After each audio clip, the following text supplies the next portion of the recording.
Hello, everyone, and let me say Happy New Year to everyone. 2003 is gone. Now we're into 2004, and I must say I learned several valuable lessons uh, over 2003. We had drought conditions. We had almost a month where pretty much rained every day. We had lots of storms, power outages. Pretty sure there was a week my power was out more than it was on. Um, now we're getting into the winter months. If you watched, the last couple of videos, my furnace went out, so had to deal with that. Um, so the key thing is being prepared and being ready as you can be for those types of situations. And that's some of the lessons that I learned last year. So I want to pass some of that information on to you for the new year of 2024. So let's get to it.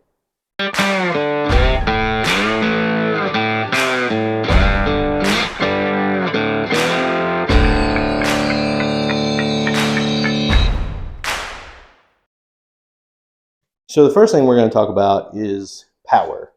When you flip that light switch on, you kind of expect that light to turn on, and what happens if it doesn't? So having a backup source for power is very important. So let's talk about some of those backup sources and what you need to do to make sure that they're ready when you need them. So the first one we're going to talk about is solar, which I use, which I have.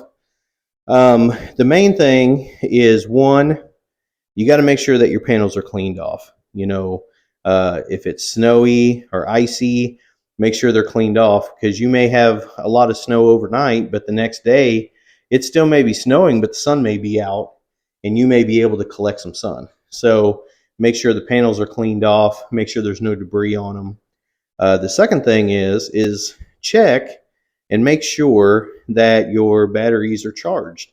Um, you know, Batteries can drain over time. The charge controllers are still being powered overnight. It kind of drains the batteries a little bit. So make sure that they're charged. If you need to, buy a trickle charger, as kind of seen here, something like this, where when you have power, you can go ahead and plug in this trickle charger and make sure that your batteries are charged up all the time.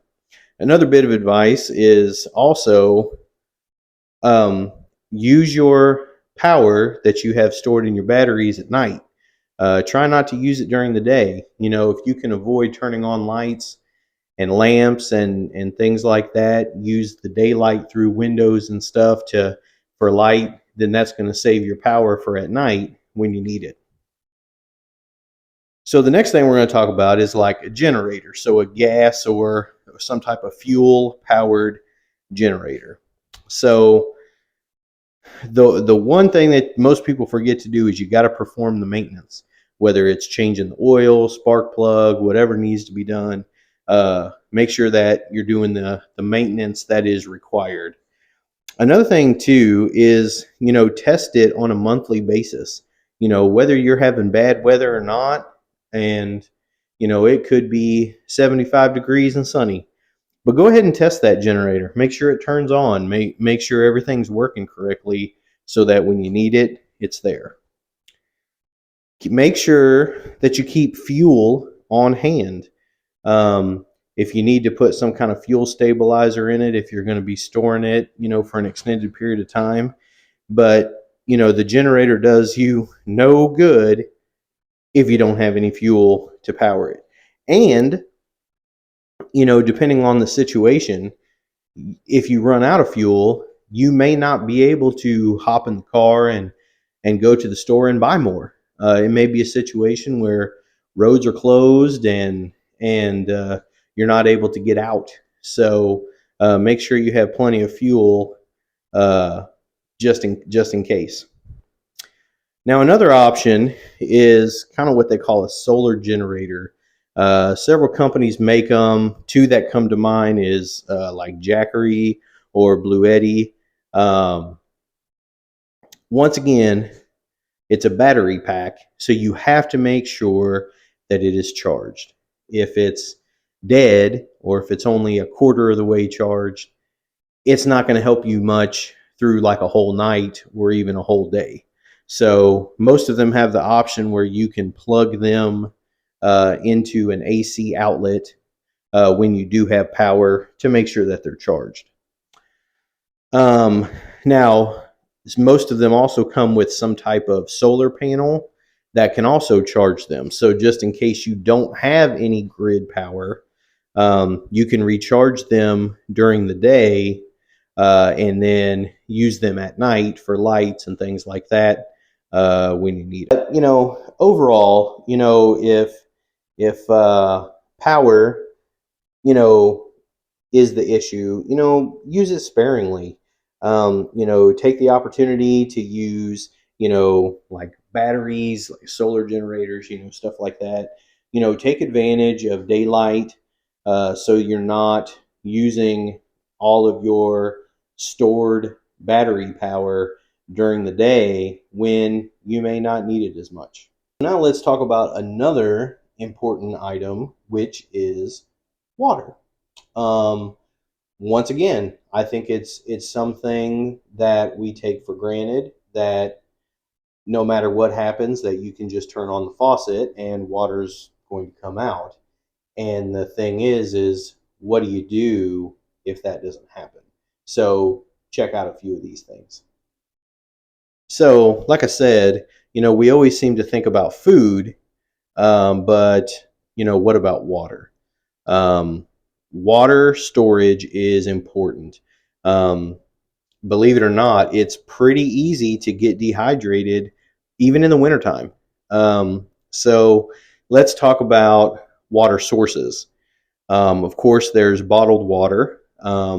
That's good to have on hand. The water is already stored, which makes it pretty easy.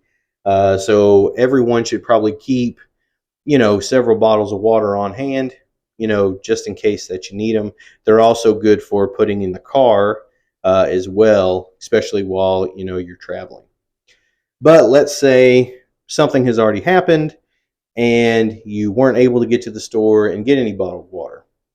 Um, at that point, hopefully you've stored some water in a different way.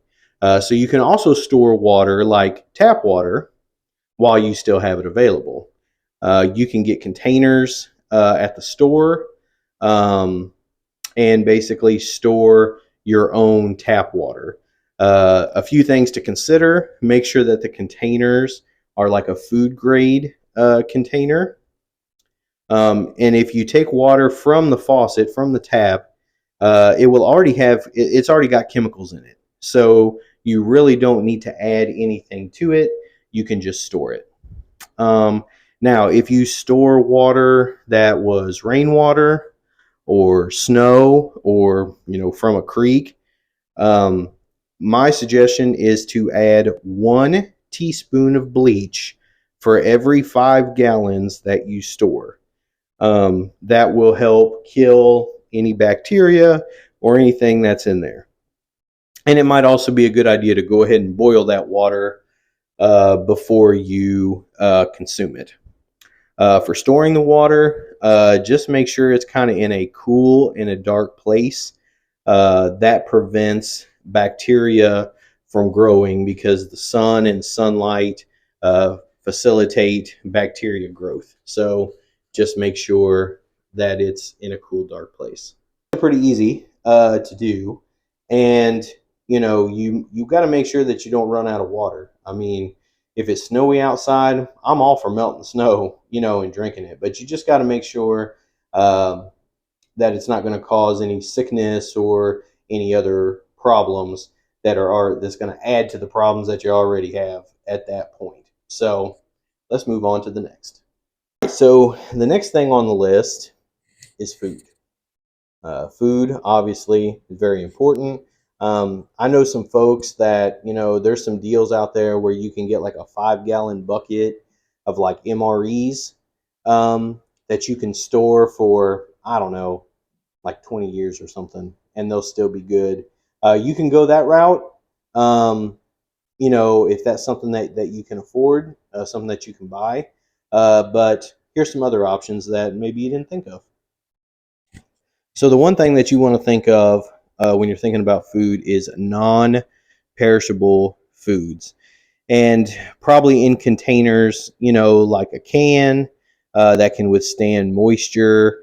I try to stay away from stuff that's in boxes or cardboard boxes, because if the box gets wet or something for any reason, then it's kind of ruined.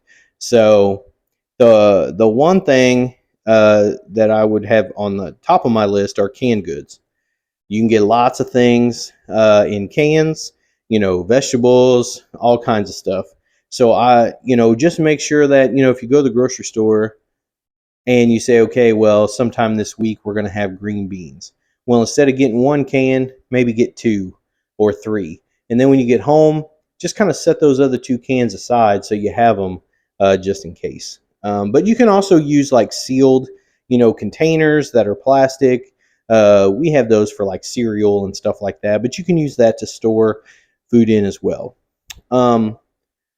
Another thing to think about is you can buy food, especially vegetables, at the store and then can them for emergency use or for future use. Things like, tomatoes, potatoes, there's certain meats and vegetables.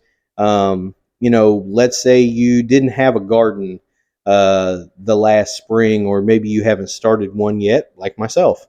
So this would be a good option. But the key thing is don't wait until you need it, because by then it's too late. You don't want to get in a situation where stores basically have bare shelves and you can't get what you need, or you may not even be able to get to the store. I would plan, to have 5 to 7 days worth of food for your family, or for yourself if you're flying solo. But if you have a family, make sure you have enough food, for 5 to 7 days for several meals. So I think all those things, are very important. Over in the next couple of weeks, I want to work on canning and stuff like that. It's something that I've never really done before. So I think I'm just going to go, buy some potatoes or something, maybe make some salsa or something like that, and learn how to can these and store them so that if I need them, I got them.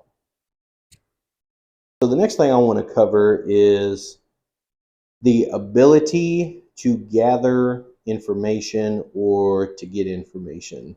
So check it out.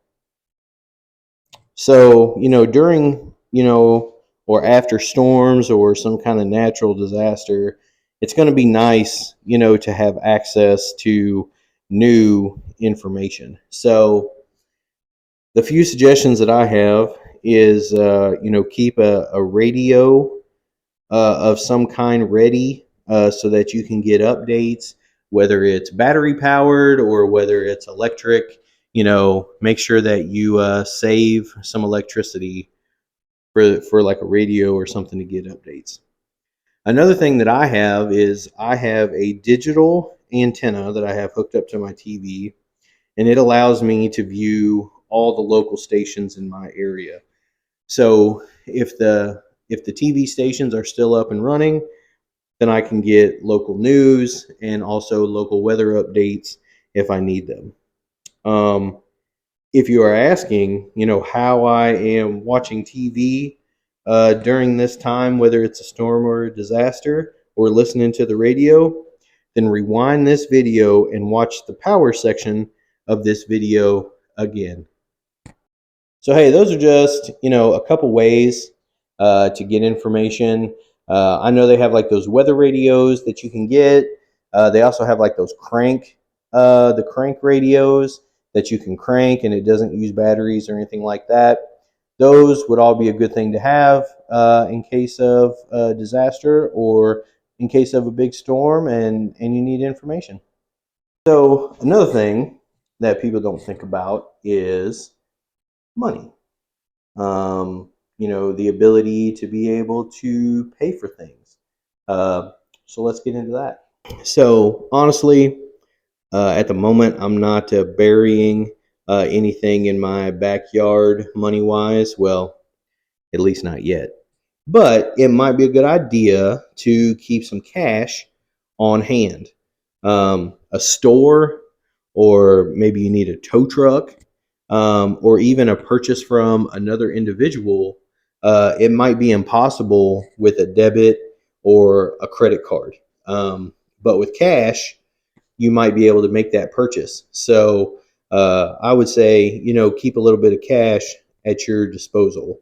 And also, when making a deal on something, it can increase your bargaining power because you have cash on hand. The next thing I want to bring up is your vehicle. Whether it's car, truck, motorcycle, snowmobile, skis. Well, not skis, but you know what I'm saying.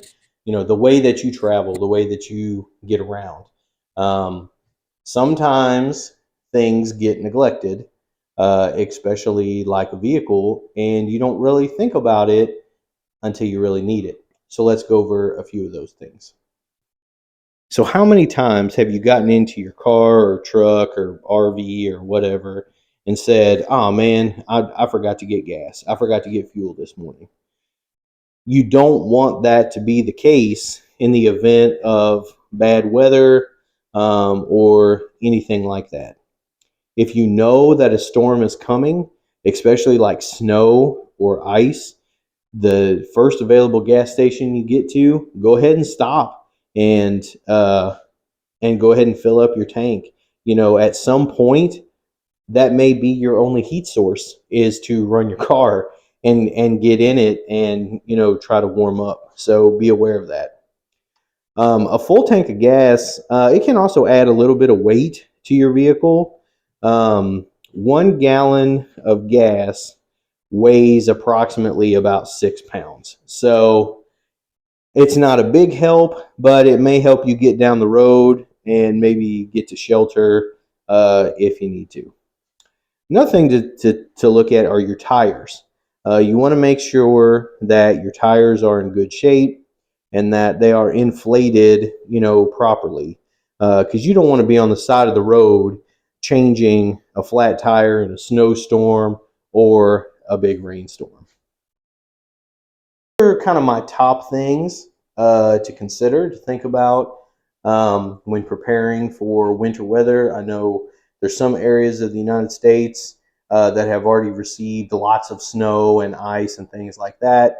Where I'm at, I really haven't gotten that much yet, but usually January and February, we could get some pretty nasty ice and ice storms. So, just something to consider. Like I said, just a few weeks ago, my heat went out, and that was the only source of heat that I had in my home. And it really let me know that, I was not prepared and I was not ready for that type of situation. And to be honest, it was kind of embarrassing. If it would have been because of snow or ice related, I'd have been in trouble because, I was able to get to the store and buy some other heaters and have another heat source. And if I wouldn't have been able to do that, we would have been in pretty bad shape. So, anyway, once again, Happy New Year. It's 2024. So, anyway, go ahead and subscribe if you haven't already. It's free, doesn't cost you anything. I'm going to try to put out, 1 to 2 videos a week as much as I can. I work full time, so and still working on this basement. So, but go ahead and subscribe, and maybe I'll have something on here that you like or is some information for you for the future. So, anyway, it's life in Missouri.